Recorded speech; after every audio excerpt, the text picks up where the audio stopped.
very first topic is regarding electric current.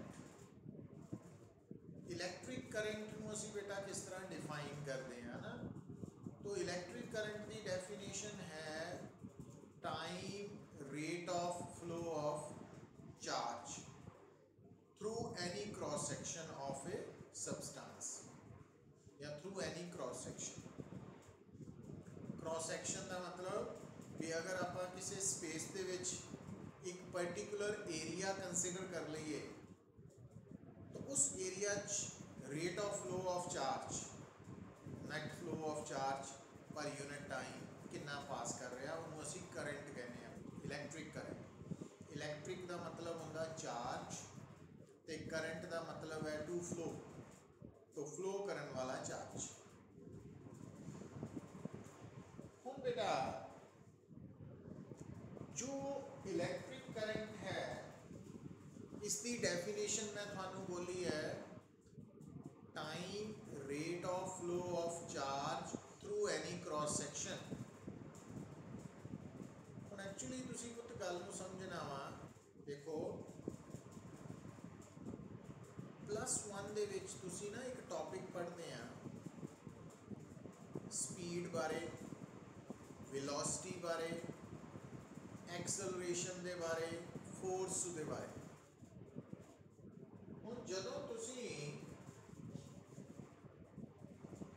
Speed, velocity, acceleration, force इन्हां terms के बारे study करते हैं बेटा, तुसीं नोट की करते हैं, लिसन पुत, कि अगर मैनू कोई पूछे व्हाट इज स्पीड है ना, मैग्नीट्यूड ऑफ वेलोसिटी, और what is velocity, time rate of change of position with respect to है ना, time rate of change of position.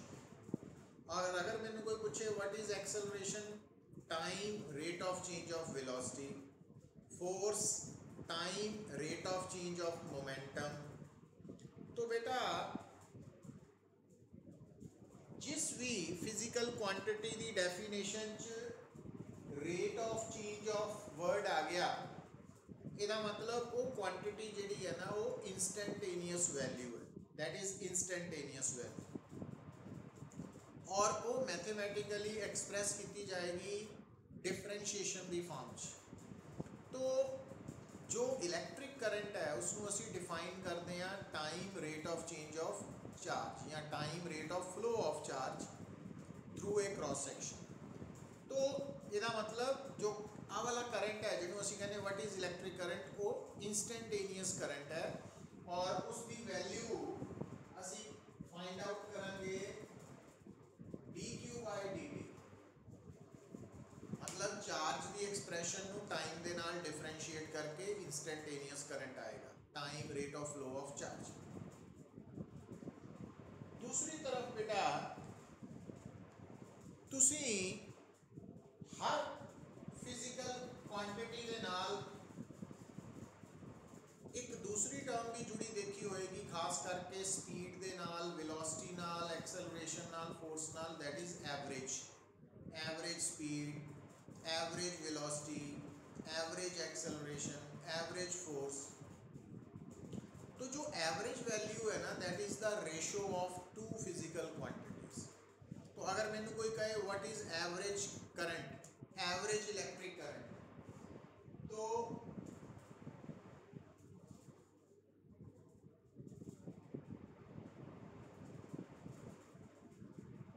Average current तो असी कितना कैलकुलेट करना कि जिस पर्टिकुलर क्रॉस सेक्शन के थ्रू असी एवरेज करंट निकालना बेटा, तो असी नोट करना कि उस क्रॉस सेक्शन के थ्रू नेट कितना चार्ज फ्लो किया डिवाइडेड बाय उस चार्ज को फ्लो करने लिए कितना टाइम लगा, तो चार्ज ओवर टाइम देगा। तो ये डेफिनेशन बनेगी एवरेज करंट। मतलब जो एवरेज वैल्यू है बेटा वो हमेशा रेशियो ऑफ टू क्वांटिटीज है और इंस्टेंटेनियस वैल्यू डिफरेंशिएशन तो आएगी। एक ब्रॉड आइडिया है और एक गल बड़ी क्लियर है कि किसी भी फिजिकल क्वांटिटी की जो इंस्टेंटेनियस वैल्यू है और जो एवरेज वैल्यू है वो दो डिफरेंट सैपरेट क्वांटिटीज़ है, उन्होंने मिक्स नहीं करना, अलग अलग तरीका है फाइंड आउट करना। हम बेटा क्योंकि करंट जो है that is the rate of flow of charge, तो चार्ज वही फ्लो कर सकता बेटा जो फ्री है, जो बाउंड नहीं है, जिस कारण करके जो करंट है उसका कंसर्न फ्री चार्ज के नाल है। और फ्री चार्ज की बेटा रेशो कहता नेचर एक तो होएगी पॉजिटिव नेचर, एक हो सकती है नेगेटिव नेचर। तो इलेक्ट्रिक करंट जो है ना that is a scalar quantity, ये नोट कर लेना। आल्दो चाहे असी उस करंट के नाल ना हमेशा डायरेक्शन भी असाइन कर दें, मतलब इलेक्ट्रिक करंट स्केलर क्वांटिटी है, ये याद रखना। चाहे इलेक्ट्रिक करंट की डिस्कशन च तुसी नोट करोगे डायरेक्शन ऑफ करंट, क्योंकि आम तौर पर साडा माइंड जिहड़ा वा वो इदां सैट हो गया कि असी पढ़ते हैं जिस क्वांटिटी की डायरेक्शन है मैग्नीट्यूड है वो वैक्टर है। गलत है। एक्चुअली कोई भी फिजिकल क्वांटिटी जिसका मैग्नीट्यूड है डायरेक्शन है वो वेक्टर हो भी सकती है नहीं भी हो सकती, बट हर वेक्टर क्वांटिटी का मैग्नीट्यूड और डायरेक्शन जरूर होए।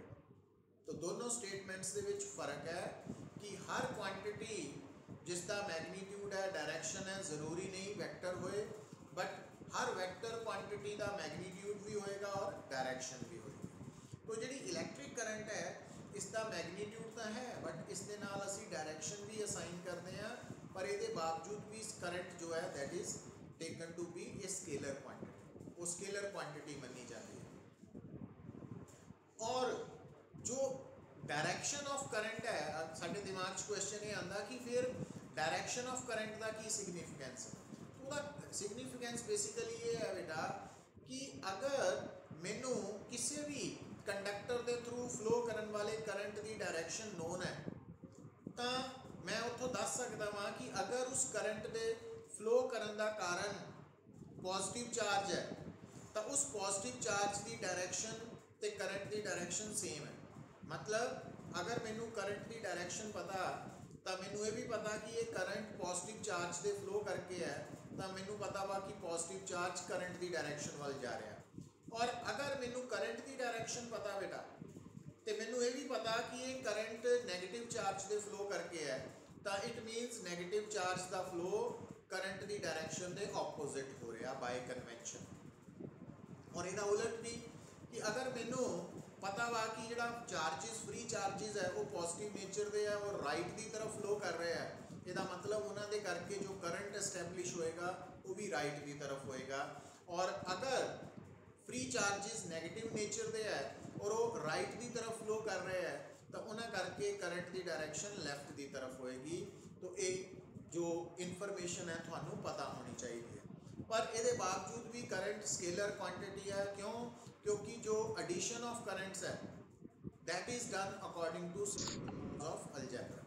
मतलब करंट्स नू जो असी ऐड करते हैं या सबट्रैक्ट करते हैं तो वो वैक्टर रूल्स फॉलो नहीं होंगे, सिंपल रूल्स मैथमेटिक्स के फॉलो होंगे हैं। इस करके करंट स्केलर क्वांटिटी है, ये नोट कर लेना। करंट दा एसआई यूनिट सारे पता ही है क्योंकि 10th क्लास पढ़िया हुआ एम्पीयर है। एसआई यूनिट एम्पीयर है और 1 ampere is equal to 1 coulomb per second. तो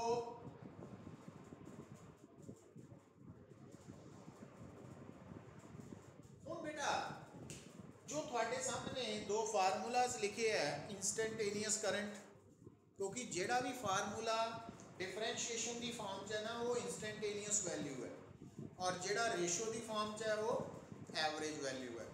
तो एक गल नोट कर लो बेटा, अगर थानू किसी भी क्वांटिटी की इंस्टेंटेनियस वैल्यू पता तो तुसी ओदी एवरेज वैल्यू भी निकाल सकते। फॉर एग्जाम्पल अगर थानू instantaneous value of current known है पता वा तो तुसी एवरेज करंट निकाल सकते। कितना कर सकते हैं बेटा? ਉਹਦੇ ਲਈ ਤੁਸੀਂ ਕੀ करना है, ये फार्मूला नोट कर लेना कि अगर मैनू इंस्टेंटेनियस करंट आई नोन है तो मैं डी क्यू की वैल्यू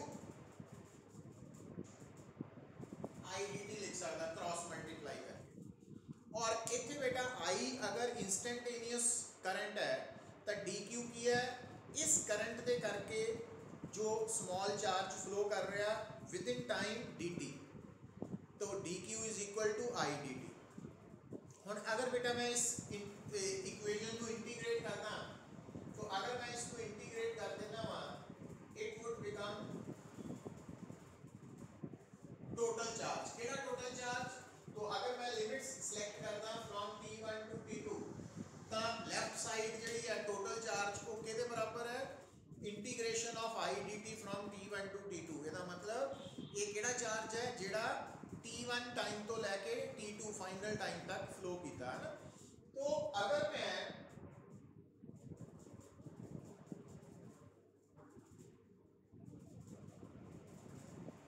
एवरेज करंट निकालना बेटा, तो मैं इस time take charge no time taken T2 minus T1 नाल, क्यों? क्योंकि मैं आज का कैलकुलेट किया ना, केड़ा चार्ज कैलकुलेट किया जेड़ा T1 तो T2 टाइम तक दा फ्लो होया ना, तो उस एवरेज चार्ज नु टाइम टेकन नाल डिवाइड करूंगे तो एवरेज करंट आएगा ना। तो उस चार्ज नु जो डिवाइड किया,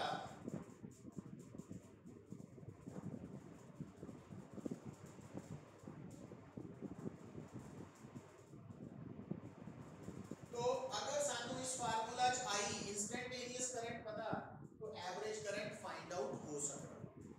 तो हुण ये जिहड़ा फार्मूला है, नो डाउट असी डिटेल दे विच डिस्कस किया ना रिगार्डिंग किहदे, रिगार्डिंग करंट दे, पर गल नूं समझो बेटा, सेम फार्मूला नूं असी एक्सटेंड कर सकते हैं फॉर, अगर मैनू एवरेज वेलोसिटी निकालनी है, इंस्टेंटेनियस वेलोसिटी पता, भी मैं सेम फार्मूला यूज कर लेना। बस फर्क की है, इतने बेटा आई की जगह इंस्टेंटेनियस वेलोसिटी होएगी, इतने एवरेज वेलोसिटी आ जाएगी। और अगर मैनू इंस्टेंटेनियस एक्सेलरेशन गिवन है और मैं एवरेज एक्सेलरेशन निकालनी है, तो मैं इतने इंस्टेंटेनियस एक्सेलरेशन यूज करांगा और एक एवरेज एक्सेलरेशन आ जाएगी। अगर एक इंस्टेंटेनियस स्पीड है तो एक एवरेज स्पीड आ जाएगी। तो एक कॉमन जनरल फार्मूला है जिहड़ा कि तुहानू समझ होनी चाहिए है भी किस तरह रिलेटेड है। तो हुण तक की डिस्कशन तो बाद बेटा तुहानू की पता लगा कि करंट नू असी दो तरह ना कैलकुलेट करते हैं, एक इंस्टेंटेनियस एक एवरेज। दोनों नू कैलकुलेट करन दा फार्मूलाज डिफरेंट है, पर ध्यान देना बेटा, जदों असी इंस्टेंटेनियस ते एवरेज करंट्स नू कैलकुलेट करना, उन्होंने फार्मूलाज डिफरेंट है, नो डाउट, इस कोई शक नहीं है, दोनों सेम नहीं है। जे सेम होंगे तो फिर दोनों अलग अलग तरह नाल डिफाइन करने की लोड़ नहीं ना सी, तो डिफरेंट है, ये दिमाग च रख लो। पर हुंदा की है बेटा, ध्यान दियो, जदों तुसी, मैं एक +1 की एग्जाम्पल लै रहा, +1 दे विच एक टर्म डिफाइन करते हैं इंस्टेंटेनियस वेलोसिटी और वेलोसिटी, ते दूसरी है एवरेज वेलोसिटी। हुण बेटा अगर कोई भी मोशन है, चाहे यूनिफॉर्म मोशन है चाहे नॉन यूनिफॉर्म मोशन है, तो in general velocity and average velocity दो डिफरेंट क्वांटिटीज़ है। पर अगर मैनू पता लग जाए कि मैं जिस प्रॉब्लम नाल डील कर रहा वो प्रॉब्लम यूनिफॉर्म मोशन नाल रिलेटेड है, तो यूनिफॉर्म मोशन के करैक्टरिस्टिक्स असी करैक्टरिस्टिक लिखते हैं कि in during uniform motion average velocity and instantaneous velocity are always equal. ਉਹਦਾ मीनिंग की है? ਉਹਦਾ मीनिंग ये है बेटा कि अगर तुसी कोई भी प्रॉब्लम सॉल्व कर रहे हैं फॉर यूनिफॉर्म मोशन, है ना, यूनिफॉर्म मोशन नाल रिलेटेड प्रॉब्लम, तो तुसी उस प्रॉब्लम उसे प्रॉब्लम तुसी वेलोसिटी नू ratio of charge sorry ratio of displacement to time taken use कर सकते हैं। क्यों? क्योंकि for uniform motion instantaneous and average velocities are equal, otherwise नहीं, उतना नहीं। तो मतलब दिमाग के विच रखना कि जो इंस्टेंटेनियस करंट है, एवरेज करंट है, उसनू कैलकुलेट करने का फार्मूला डिफरेंट है।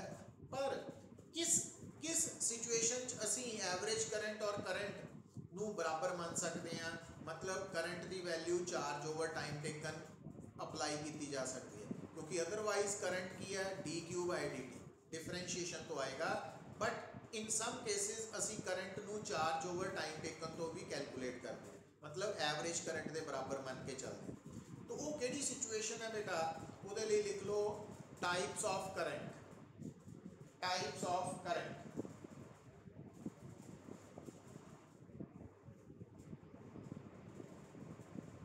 आर्यन मीनिया,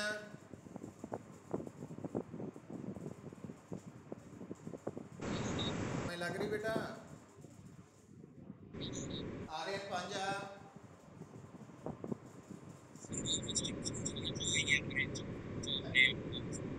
आज ठीक है बेटा। चिराग, गुरलीन, हरमनजोत,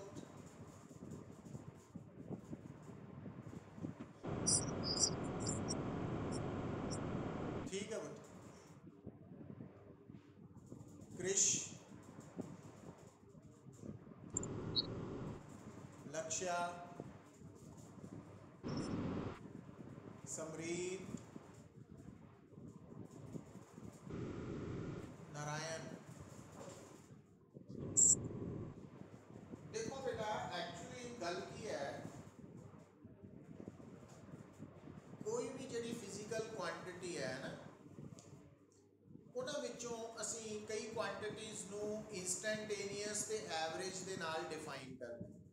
+1 जिदा स्पीड है, एवरेज स्पीड है, वेलोसिटी है, एवरेज वेलोसिटी है, एक्सेलरेशन है, एवरेज एक्सेलरेशन है, फोर्स है, एवरेज फोर्स है, +2 दे विच करंट है, एवरेज करंट है।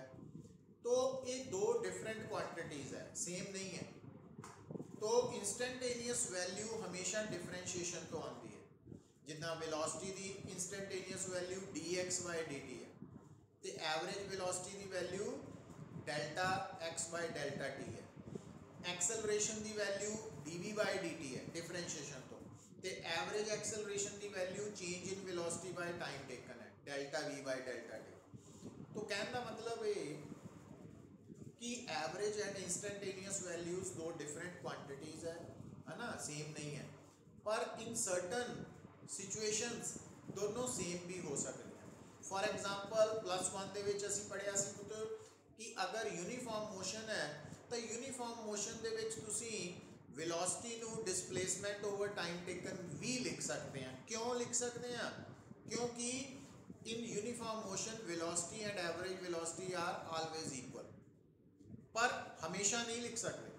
तो इसका मतलब थानू पर्टिकुलर केसेस दे विच कंडीशंस समझ होनी चाहिए, याद रखनिया पैणगियां।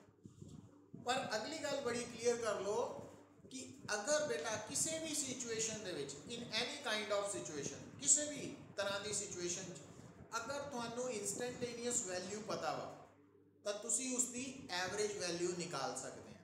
बट अगर एवरेज पता तो इंस्टैंटेनियस नहीं निकलेगी, इंस्टैंटेनियस तो एवरेज निकल सकती है, एवरेज तो इंस्टैंटेनियस नहीं निकलेगी, ये याद रखना। ठीक है, मतलब ये गल बड़ी सिंपल है पुत्र भी। सपोज तुसी आपां क्रिकेट मैच की एग्जाम्पल ले लैने हैं ना, क्रिकेट मैच की एग्जाम्पल दे विच अगर 20-20 मैचेस है जिहड़े, उहदे विच अगर मान लो हर ओवर की हर बॉल का स्कोर पता भी हर बॉल ते कितना स्कोर होया, तो हर बॉल का स्कोर मतलब इंस्टैंटेनियस वैल्यू।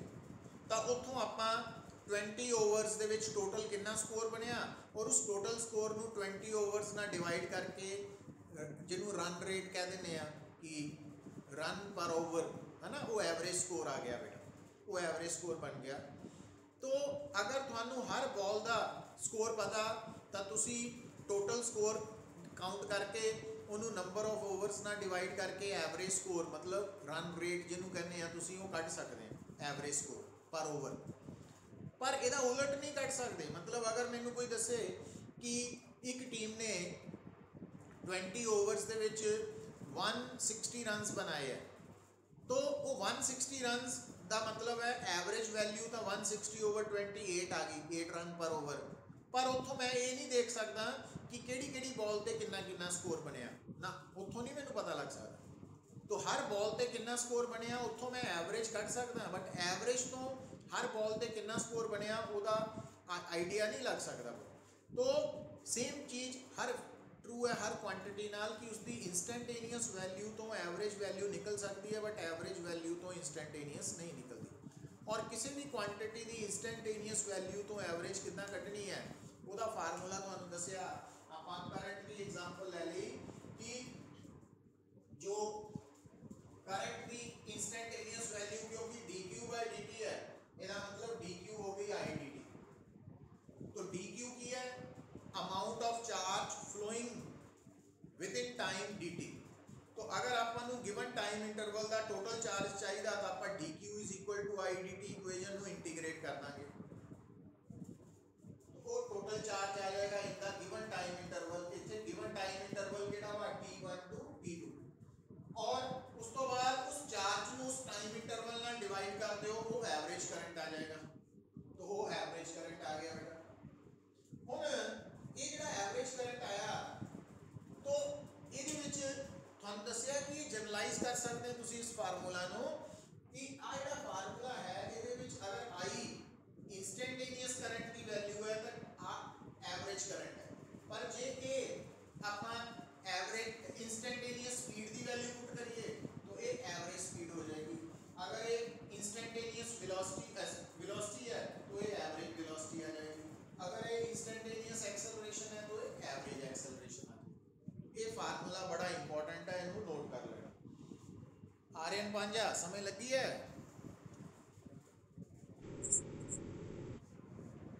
फिर बेटा देखो हेडिंग लिख लो, types of current, types of electric current.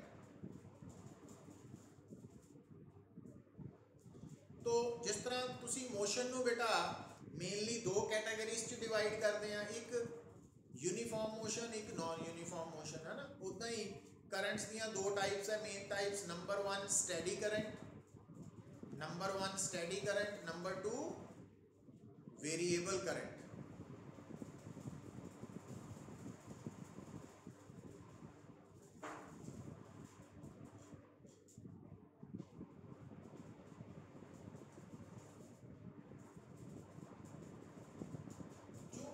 Average current है, इंस्टेंटेनियस करंट है, इन्हां दा आपस च रिलेशन आपां पढ़ लिया।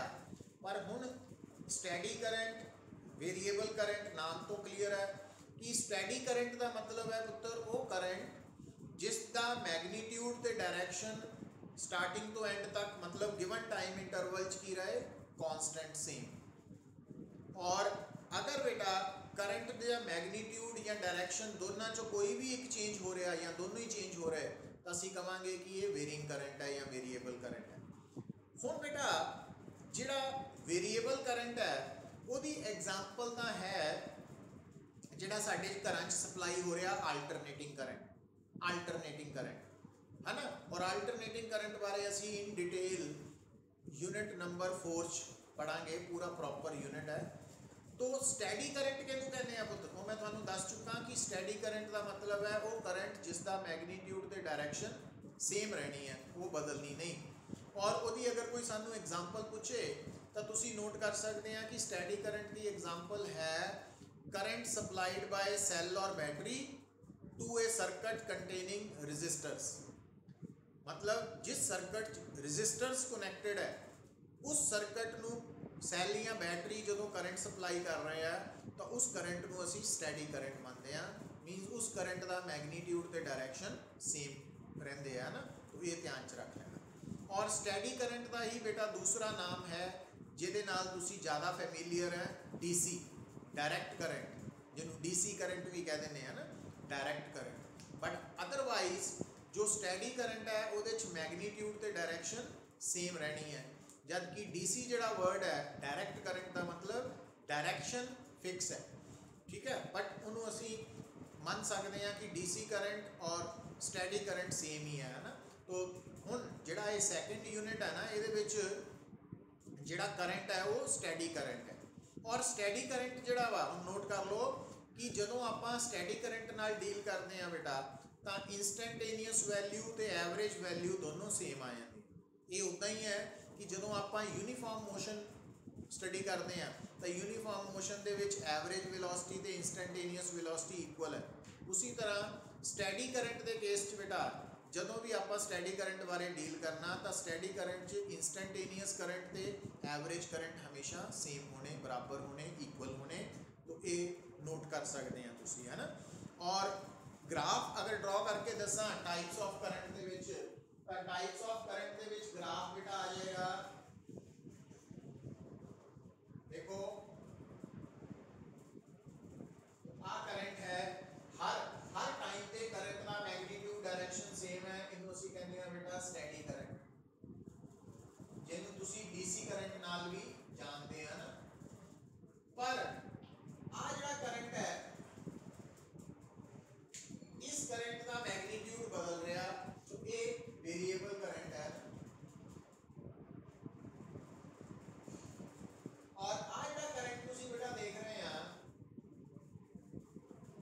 ये भी वेरिएबल करंट ही है, पर ਇਹਦੀ पर्टिकुलर करैक्टरिस्टिक्स होने करके ਇਹਨੂੰ ਅਸੀਂ अल्टरनेटिंग करंट कहते हैं, एसी अल्टरनेटिंग करंट। तो अल्टरनेटिंग करंट का की करैक्टरिस्टिक है कि इसका मैग्नीट्यूड कंटिन्यूसली चेंज करता वा ते डायरेक्शन जिहड़ी है पीरियडिकली रिवर्स हो जाती है, after regular time interval direction उलट जाती है ना। बट ये बारे आप डिटेल डिस्कशन करनी है यूनिट नंबर 4 च। तो यूनिट नंबर 2 करंट इलैक्ट्रिसिटी साडा मेन जो अटेंशन है ना वो स्टैडी करंट ते है। और स्टैडी करंट होने करके साडे को लिबर्टी होएगी कि असी इंस्टैंटेनियस करंट ते एवरेज करंट नू बराबर लैके चल सकते हैं, है ना। इसका मतलब इस टॉपिक च साडे को लिबर्टी है कि असी करंट नू चार्ज ओवर टाइम टेकन तो भी कैलकुलेट कर सकते हैं, तो dq/dt तो भी कर सकते हैं। तो ये पॉइंट्स नोट कर लेने। हुण उस तो बाद बेटा नैक्सट पॉइंट तुसी जो नोट करना वा वो की है, लिख लो, नोट करके लिखना बड़ा इंपॉर्टेंट पॉइंट है कि rotating as well as revolving charge, rotating as well as revolving charge is equivalent to a current loop and its current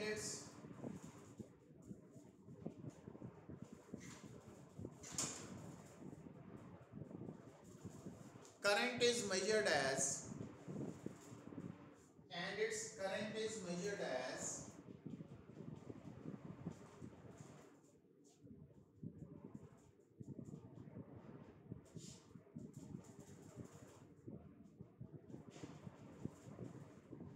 Q by T। Current is measured as Q by T। जदों भी थोड़े सामने ना बेटा कोई भी charge circle च घूम रहा या रोटेट कर रहा या रिवॉल्व कर रहा, तो तुसी करंट निकालना उस रोटेटिंग चार्ज करके, रिवॉल्विंग चार्ज करके। तुसी केड़ा फार्मूला यूज करना, उस चार्ज दा charge Q divided by time period, मतलब वो एक रोटेशन नू या रेवोल्यूशन नू कंप्लीट करने लई जिन्ना टाइम ले रहा वो टाइम नोट करना, time period, capital T time period, ये नोट कर लो। और बेटा तो ये फार्मूला करंट कैलकुलेट करने का थानू कित्थे हेल्प करेगा, जिथे चार्ज रोटेट हो रहा या रिवॉल्व हो रहा, ये नोट कर लेना तुसी, बहुत बड़ा इंपॉर्टेंट पॉइंट है, ये थर्ड यूनिट में यूज होना। और अगर मान लो थोड़े सामने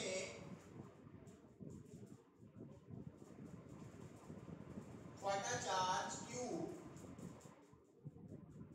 एक सर्कल घूम रहा, सर्कुलर पाथ फॉलो कर रहा, और सर्कुलर पाथ को फॉलो करते वक्त उसकी स्पीड v है, तब तुसी उसका टाइम पीरियड 2πr/v तो भी निकाल सकते। मतलब सानू पता लग गया जदों भी कोई चार्ज सर्कल रोटेट करेगा या रिवॉल्व करेगा, है ना, तो उस केस दे विच वो करंट के बराबर होएगा। और करंट नू कैलकुलेट करने लई उस वक्त formula Q by capital T use होएगा। कैपिटल T उस रोटेटिंग या रिवॉल्विंग चार्ज का टाइम पीरियड है। और टाइम पीरियड की वैल्यू जे डायरैक्टली दी है वेल एंड गुड, पर टाइम पीरियड की वैल्यू तुसी सर्कल के रेडियस के स्पीड तो भी निकाल सकते हैं 2πr/v। दूसरा बेटा टाइम पीरियड की वैल्यू बेटा तुसी रेसिप्रोकल ऑफ फ्रीक्वेंसी तो भी निकाल सकते हैं। तो न्यू का मतलब फ्रीक्वेंसी नंबर ऑफ रेवोल्यूशंस पर सेकंड तो भी निकाल सकते हैं। तो टाइम पीरियड की वैल्यू बेटा तुसी क्योंकि थानू पता ओमेगा एंगुलर वेलोसिटी होती 2π न्यू तो न्यू की जगह ते ओमेगा/2π लेके कहने का मतलब है बेटा बड़ा इंपॉर्टेंट पॉइंट है कि अगर थोड़े सामने कोई भी चार्ज रोटेट या रिवॉल्व कर रहा सर्कल तो तुसी करंट निकालना तो तुसी केड़ा फार्मूला यूज़ करना charge divided by time period. तो टाइम पीरियड का फार्मूला जे तो डायरैक्टली दिता वैल एंड गुड, जे नहीं भी दिता तो तुसी 2πr/v तो भी कट सकते हैं, 1/फ्रीक्वेंसी तो भी कट सकते हैं, 2π/ω तो भी कट सकते हैं ना। वो डिपेंड करेगा जो सिचुएशन गिवन है उहदे अकॉर्डिंगली थानू एक्ट करना पएगा। तो ये तो बेटा मैं कुछ फार्मूलाज